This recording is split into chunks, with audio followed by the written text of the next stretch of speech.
चुनावी जनसभा में इकट्ठा हुए बीएसपी के सभी छोटे बड़े पदाधिकारी एवं कार्यकर्तागण, आज आप लोग यहाँ अपने मध्य प्रदेश स्टेट में विधानसभा के लिए हो रहे आम चुनाव में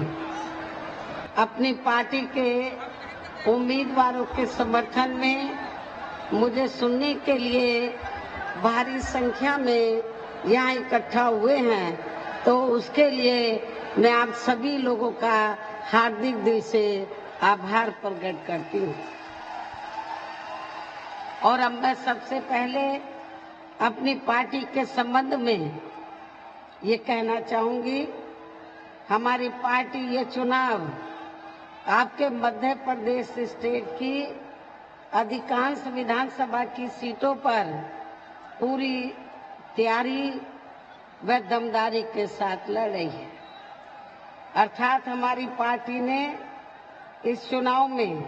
यहाँ केवल गोंडवाना गणतंत्र पार्टी को छोड़कर अन्य किसी भी पार्टी के साथ किसी भी प्रकार का कोई चुनावी समझौता आदि नहीं किया है। इसके साथ ही हमने बीएसपी से जुड़ने की तादाद को ध्यान में रखकर फिर उस अनुपात में ही यहाँ सर्व समाज के लोगों को टिकट भी दिए हैं। लेकिन अब मैं इस हो रहे विधानसभा आम चुनाव में आप लोगों का ध्यान अपनी पार्टी बीएसपी को कामयाब बनाने के लिए कुछ जरूरी बातों की तरफ दिलाना चाहती हूँ। और इस संबंध में सबसे पहले मैं आप लोगों को ये कहना चाहूंगी कि अपने देश को आजाद हुए व भारतीय संविधान को भी लागू हुए अब वर्षों बीत चुके हैं, और इस लंबी अवधि में केंद्र व आपके प्रदेश में भी या विभिन्न विरोधी पार्टियों की सरकारें रही हैं। लेकिन दुख की बात यह है कि इस दौरान यह सभी विरोधी पार्टियों की रही सरकारों में आपके प्रदेश सहित पूरे देश में भी सर्व समाज में से विशेषकर दलितों, आदिवासियों, पिछड़े वर्गों, मुस्लिम व अन्य धार्मिक अल्पसंख्यकों के साथ साथ गरीबों, मजदूरों, किसानों, व्यापारियों एवं अन्य मेहनतकश लोगों का भी पूर्ण रूप से विकास व उत्थान आदि नहीं हो सका है, जिनकी सरकारों की नीतियों व कार्यशैली को अब इन्हें और ज्यादा आजमाने की जरूरत नहीं है। और यहाँ मैं आप लोगों को ये भी बता देना चाहती हूँ कि जब अंग्रेज भारत को छोड़कर गए, अपना देश आजाद हुआ, तो आजादी के बाद तो केंद्र और ज्यादातर राज्यों में कांग्रेस पार्टी सत्ता में आसीन रही लंबे अरसे तक। लेकिन कांग्रेस पार्टी की हुकूमत के दौरान ना तो दलितों का उत्थान हो सका, ना आदिवासियों का, ना पिछड़े वर्गों का, ना मुस्लिम व अन्य अकलियतों का, और ना ही अपर कास्ट में से गरीब लोगों का। जब हमको लगा खास तौर से कि वीकर सेक्शन का उत्थान और पिछड़े वर्ग का उत्थान कांग्रेस पार्टी में नहीं हो सकता है, तो तब फिर हमें अपनी अलग से पार्टी बनानी पड़ी। यदि कांग्रेस ने कुछ किया होता तो हमें अपनी अलग से पार्टी क्यों बनानी पड़ी, क्यों बनाने की जरूरत पड़ती। परम पूज्य बाबा साहब डॉक्टर अंबेडकर ने अपने जीते जी ये कहा था, आपको मालूम है कि जब आजाद भारत में पहली केंद्र की सरकार बनी तो वो लॉ मिनिस्टर बने, कानूनी मंत्री बने सेंटर में। तो बाबा साहब डॉक्टर अंबेडकर ने तो कांग्रेस को ये कहा, पंडित जवाहरलाल नेहरू एंड कंपनी के लोगों को ये कहा बाबा साहब डॉक्टर अंबेडकर ने कि दलितों, आदिवासियों का आरक्षण का कोटा पूरा होना चाहिए, और जो पिछड़े वर्ग के लोग हैं उनको जो आरक्षण नहीं मिला है तो कमीशन बैठाकर इनको जल्दी हमें आरक्षण देने की व्यवस्था करनी चाहिए। लेकिन बाबा साहब डॉक्टर अंबेडकर की बात को कांग्रेस ने नहीं माना। तब जाकर परम पूज्य बाबा साहब डॉक्टर अंबेडकर ने अपने इन वर्गों के हितों में तो अपने कानूनी मंत्री पद से इस्तीफा दिया और अपने लोगों को ये कहा कि मैंने आपको वोट का अधिकार दिला दिया है, आपको कांग्रेस में कुछ मिलने वाला नहीं है और ना ही इनके चाचा भतीजों की पार्टी में मिलने वाला है। इसलिए बाबा साहब डॉक्टर अंबेडकर ने कहा कि यदि आप लोग सही मायने में जो कानूनी अधिकार मैंने दिए हैं उसका फायदा लेना चाहते हैं तो आपको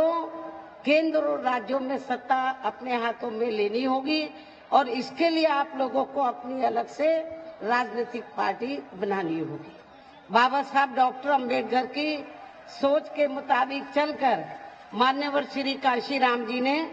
बहुजन समाज पार्टी का गठन किया और आप लोगों को ये मालूम है कि अभी हमारा समाज पूरे तौर से तैयार नहीं हो पा रहा है और जिस दिन तैयार हो जाएगा फिर ना कांग्रेस, बीजेपी, अन्य कोई भी पार्टी आपको सत्ता में नजर नहीं आएगी। हालांकि आपका पड़ोसी राज्य है उत्तर प्रदेश, आपको थोड़ा लगता होगा अचंभा सा कि बीएसपी का इस बार जब असेंबली का चुनाव हुआ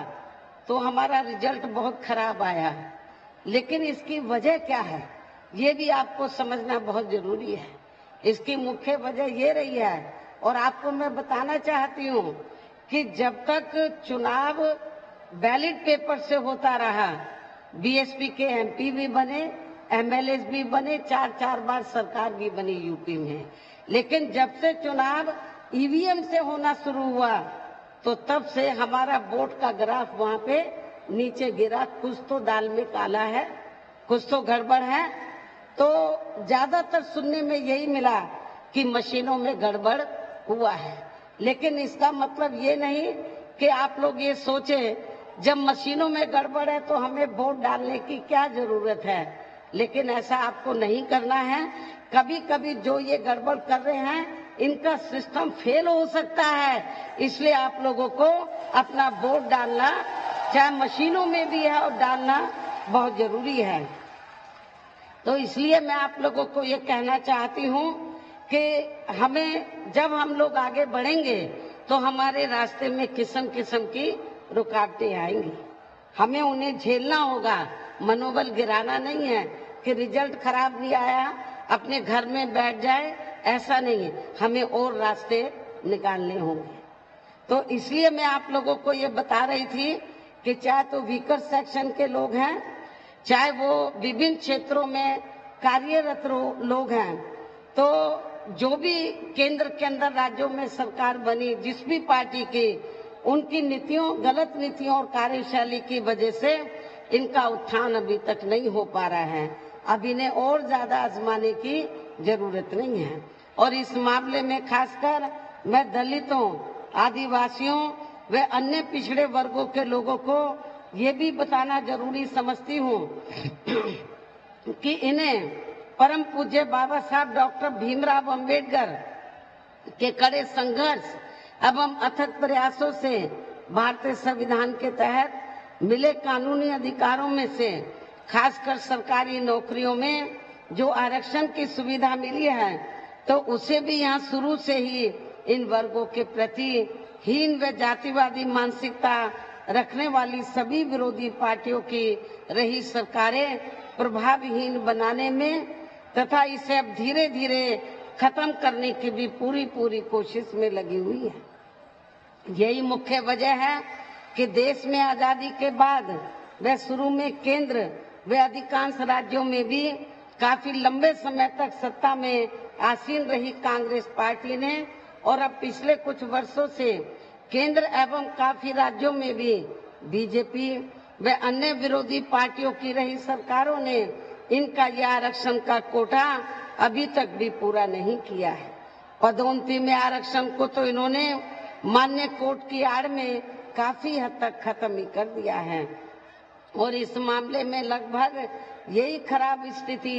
हमें यहाँ आपके मध्य प्रदेश स्टेट में भी देखने के लिए मिल रही है। इसके साथ ही अब इन वर्गों के लोगों को प्राइवेट सेक्टर में आरक्षण दिए जाने की व्यवस्था किए बिना ही केंद्र व राज्यों में भी ज्यादातर सरकारी कार्य यहाँ प्राइवेट सेक्टर के जरिए देश के अधिकांश बड़े बड़े पूंजीपतियों व धन्ना सेठों को ही दिए जा रहे हैं, जिसके कारण अब पूरे देश में इन वर्गों के लोगों को आरक्षण का बहुत कम ही लाभ मिल पा रहा है और इससे अब पूरे देश में दलितों व आदिवासियों के साथ साथ अन्य पिछड़े वर्गों को भी काफी ज्यादा नुकसान पहुंच रहा है। जबकि अन्य पिछड़े वर्गों के लोगों को ये भी मालूम होना चाहिए कि इन्हें मंडल कमीशन की रिपोर्ट के तहत आरक्षण की ये सुविधा केंद्र में कांग्रेस पार्टी की रही सरकार में नहीं मिली है, बल्कि बीएसपी के कड़े संघर्ष एवं अथक प्रयासों से ही केंद्र में रही श्री बीपी सिंह की सरकार में इन्हें ये सुविधा मिली है, जिसका अब यहाँ जातिवादी विरोधी पार्टियों की सरकारें इन्हें पूरा लाभ नहीं दे पा रही हैं। इसके साथ ही श्री बीपी सिंह की सरकार में इन वर्गों के मसीहा परम पूज्य बाबा साहब डॉक्टर भीमराव अंबेडकर को भी यहाँ भारत रत्न की उपाधि से सम्मानित किया गया श्री बीपी सिंह की ही सरकार में, जिसके लिए वो हर प्रकार से पात्र भी थे, जो बहुत पहले ही बाबा साहब को ये सम्मान मिल जाना चाहिए था, जिसके लिए विशेषकर कांग्रेस पार्टी प्रमुख तौर से जिम्मेवार एवं कसूरवार भी है। इससे इन वर्गों के प्रति इस पार्टी की हीन व जातिवादी मानसिकता साफ झलकती है। इतना ही नहीं बल्कि इनके कार्यों को आगे बढ़ाने वाले वे हर मामले में समर्पित व्यक्तित्व मान्यवर श्री कांशीराम जी के देहांत होने पर केंद्र में रही उस समय केंद्र में रही इसी कांग्रेस पार्टी की सरकार के चलते इनके सम्मान में एक दिन का भी राष्ट्रीय शोक घोषित नहीं किया गया था। यहाँ मैं इन वर्गों के मामले में ये भी कहना चाहूंगी कि केंद्र द्वारा देश की लोकसभा व राज्य विधानसभाओं में महिलाओं को जो 33% आरक्षण देने की व्यवस्था की गई है, तो उसमें SC, ST व OBC की महिलाओं को अलग से कुछ भी आरक्षण नहीं दिया गया है। इतना ही नहीं बल्कि इन वर्गों के लोगों को जुल्म जाति से निजात दिलाने के लिए जो भी अनेकों नियम व कानून आदि बने हैं, तो उन पर भी केंद्र व अधिकांश राज्यों की भी सरकारें सही से अमल नहीं कर पा रही हैं, जिससे अब यह खासकर दलितों व आदिवासियों के ऊपर शोषण करने वाले लोगों का मनोबल और भी ज्यादा बढ़ रहा है। और ये सब हमें यहाँ आपके मध्य प्रदेश स्टेट में भी काफी कुछ देखने के लिए मिल रहा है। इसी प्रकार हमें पूरे देश में मुस्लिम एवं अन्य धार्मिक अल्पसंख्यक समाज के लोगों की भी हालत कोई खास अच्छी नजर नहीं आती है, जिसका काफी कुछ खुलासा केंद्र सरकार की सच्चर कमेटी की रिपोर्ट में भी किया गया है। इनके साथ साथ अपर कास्ट समाज में से खासकर गरीब लोगों की भी आर्थिक स्थिति अभी भी पूरे देश में यह काफी ज्यादा खराब व दयनीय बनी हुई है। इनके अलावा आपके प्रदेश सहित पूरे देश में सर्व समाज में से विशेषकर यहाँ गरीब, मजदूर, किसान,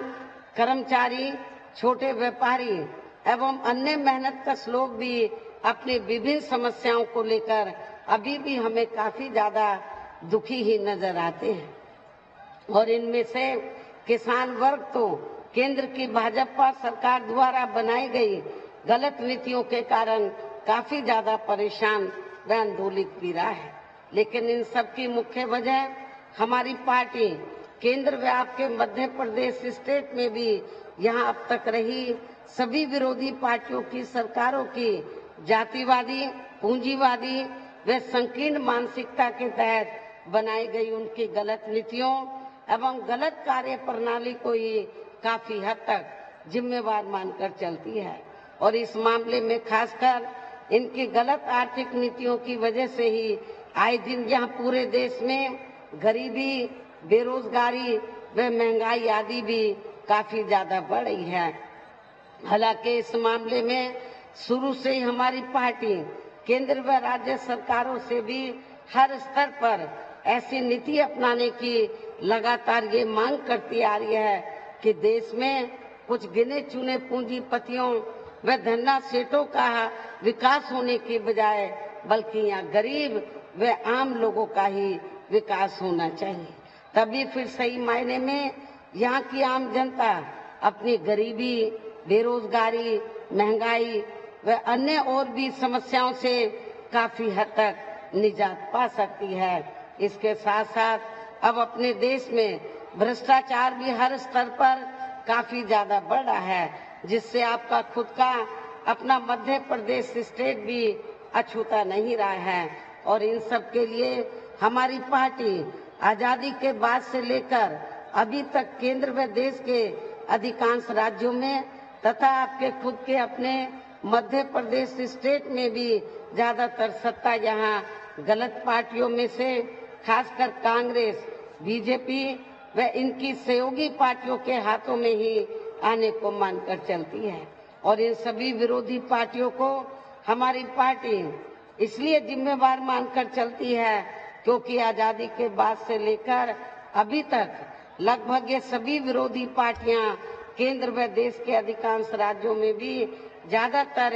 यहाँ बड़े बड़े पूंजीपतियों व धन्ना सेठों की ही आर्थिक मदद से सत्ता में आती रही हैं। और सत्ता में आ जाने के बाद फिर ये पार्टियां अधिकतर मामलों में अपनी आर्थिक व अन्य सभी नीतियां यहाँ आम जनता की समस्याओं को दूर करने के हिसाब से तैयार नहीं करती हैं, बल्कि देश के उन बड़े बड़े पूंजीपतियों व धन्ना सेठों को ही फायदा पहुंचाने के हिसाब से अपनी अधिकांश नीतियां तैयार करती हैं, जिनके धन व बल से चुनाव लड़कर ज्यादातर ये पार्टियां केंद्र व आपके राज्य सहित देश के अन्य राज्यों में भी अभी तक यहाँ सत्ता में आती रही हैं, जिसके कारण ही अब पूरे देश में व आपके खुद के अपने प्रदेश में भी अभी भी हमें यहाँ सर्व समाज के लोग अधिकांश मामलों में अपनी विभिन्न समस्याओं को लेकर काफी ज्यादा दुखी व परेशान ही नजर आते हैं। जबकि पूरे देश में बीएसपी ही अकेली एक ऐसी पार्टी है जो विरोधी पार्टियों की तरह देश के बड़े बड़े पूंजीपतियों व धन्ना सेठों की आर्थिक मदद से नहीं बल्कि अपनी पार्टी के ही आम कार्यकर्ताओं की आर्थिक मदद से चुनाव लड़कर या केंद्र व राज्यों की सत्ता में आना चाहती है, ताकि हमारी पार्टी सत्ता में आने के बाद फिर बिना किसी दबाव के वे आजाद होकर सर्व समाज के लोगों की सभी समस्याओं का समाधान करके उन्हें हर मामले में वे हर स्तर पर यह खुशहाल बना सके। और इसी आधार पर चलकर ही आबादी के हिसाब से देश के सबसे बड़े प्रदेश उत्तर प्रदेश में 4 बार हमारी पार्टी ने अपने नेतृत्व में वहां सरकार भी बनाई है। और हमने अपनी सभी चारों रही सरकारों में अपनी पार्टी की विचारधारा एवं सिद्धांतों के तहत चलकर वैसे तो वहां सर्व समाज के हितों का पूरा ध्यान रखा है, लेकिन सभी मामलों में प्राथमिकता पहले हमने वहां सर्व समाज में से उन दलितों, आदिवासियों, पिछड़े वर्गों, मुस्लिम व अन्य धार्मिक अल्पसंख्यकों के साथ साथ गरीब एवं असहाय लोगों को ही दिया, जिनकी वहाँ हर मामले में व हर स्तर पर सभी विरोधी पार्टियों की रही सरकारों में उनकी हीन, जातिवादी, संकीर्ण व पूंजीवादी सोच होने के कारण काफी ज्यादा उपेक्षा की गई है। इसके साथ साथ हमने उत्तर प्रदेश में गरीब एवं बेरोजगार लोगों को दूसरी पार्टियों की रही सरकारों की तरह वह मामूली सा बेरोजगारी भत्ता न देकर बल्कि उन्हें बड़ी तादाद में सरकारी एवं गैर सरकारी क्षेत्रों में स्थायी रोजगार भी उपलब्ध कराए हैं। साथ ही गरीब भूमिहीन लोगों को खेती करने के लिए उन्हें फ्री सरकारी जमीन भी दी है, जिससे वहां लाखों गरीब लोगों को फायदा पहुंचा है। आवासहीन लोगों के तो सरकारी खर्चे से पक्के मकान बना कर दिए। ऐसे अनेकों जनहित की योजनाएं हमने वहां पर चलाई थी, जिसका फायदा गरीब लोगों को पहुंचा है। इसके अलावा हमारी पार्टी की रही सरकार ने वह विभिन्न क्षेत्रों में लगे लोगों के साथ साथ छात्रों, युवाओं, महिलाओं एवं बुजुर्गों आदि के हितों में भी अनेकों महत्वपूर्ण एवं ऐतिहासिक कार्य किए हैं, जिनसे उन्हें काफी ज्यादा लाभ पहुंचा है। साथ ही हमने उत्तर प्रदेश में सर्व समाज के लोगों के ऊपर किसी भी प्रकार की कोई जुर्म जाति आदि भी नहीं होने दिए है। इतना ही नहीं, बल्कि हमारी पार्टी की रही सरकार ने वहां अपने देश में दलित एवं अन्य पिछड़े वर्गों में समय समय पर जन्मे हमारे महान संतों, गुरुओं व महापुरुषों में भी खासकर महात्मा ज्योतिराव फूले, छत्रपति शाहू जी महाराज, श्री नारायणा गुरु, श्री बिरसा मुंडा, बाबा साहब डॉक्टर भीमराव अंबेडकर एवं मान्यवर श्री कांशीराम जी आदि को भी विभिन्न रूपों में पहली बार वहाँ पूरा आदर सम्मान दिया है, जिन्हें विरोधी पार्टियों के लोग अभी तक भी आसानी से हजम नहीं कर पा रहे हैं। इस प्रकार से उत्तर प्रदेश में हमारी पार्टी ने अपने चारों रहे शासनकाल के दौरान वहाँ हर मामले में व हर स्तर पर सर्व समाज के लोगों को काफी बेहतरीन सरकार दी है। और यदि आप लोग भी यहाँ अपने मध्य प्रदेश स्टेट में आम जनहित के व खासकर कमजोर एवं उपेक्षित वर्गों के हितों में ऐसे ही कार्य करना चाहते हैं, इसके साथ ही आपके प्रदेश की जनहित से जुड़ी जो भी यहाँ स्थानीय समस्याएं हैं तो उन्हें भी दूर करना चाहते हैं, तो फिर आप लोगों को भी उत्तर प्रदेश की तरह ही अपने मध्य प्रदेश स्टेट में भी अपनी पार्टी को हर मामले में मजबूत बना के यहाँ अपनी खुद की सर्वजन हिताय व सर्वजन सुखाय की नीतियों पर आधारित सरकार बनानी होगी, जिसके लिए अब आप लोगों को यहाँ अपने मध्य प्रदेश स्टेट में विधानसभा के लिए हो रहे आम चुनाव में अपनी पार्टी का बेहतर रिजल्ट लाना होगा। और इसके लिए आप लोगों को वोट पड़ने तक यहाँ की सत्ताधारी पार्टी एवं अन्य सभी विरोधी पार्टियों के साम दाम दंड भेद आदि हथकंडों से भी जरूर सावधान रहना है। और इस मामले में खासकर आप लोगों को विरोधी पार्टियों के जारी किए गए उनके हवाई व प्रलोभन भरे चुनावी घोषणा पत्रों आदि के बहकावे में तो कतई भी नहीं आना है, जिन्हें ये पार्टियां